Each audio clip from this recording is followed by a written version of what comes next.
Tinatanggap mo ba mapangasawa si Loli Esmeralda?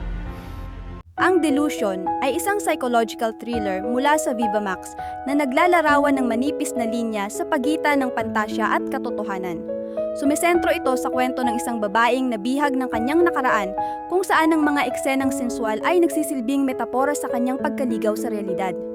Ang madilim at makabuluhang cinematography nito ay nagdadagdag ng misteryo, bagaman minsan ay parang napipilitan ang ilang eksena para lang maging bold. Ano? Ano?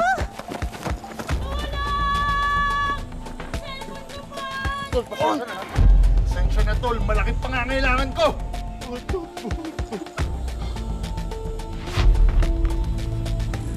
Ba't tumingin ka lang?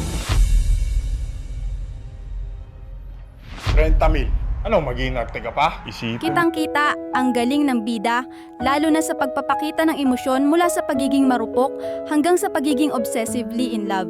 Maganda rin ang chemistry nila ng kanyang leading man, na nagbibigay buhay sa toxic relationship na sentro ng pelikula. Ang tunog at liwanag ay kapansin-pansin ang husay, lalo na sa mga eksenang puno ng tensyon. Ang climax scene sa pulang ilaw ay talagang memorable. Masayang naglalaro pag wala ang pusa.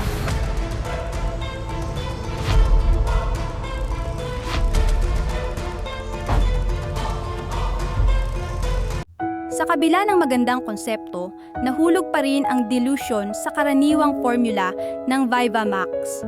Mas binigyang pansin ang mga eksenang maiinit kaysa sa lalim ng kwento. Kulang sa development ang ilang karakter at minsan ay predictable ang mga twist. Pero kung hanap mo ay isang thriller na may kasamang spice, sulit ito panoorin.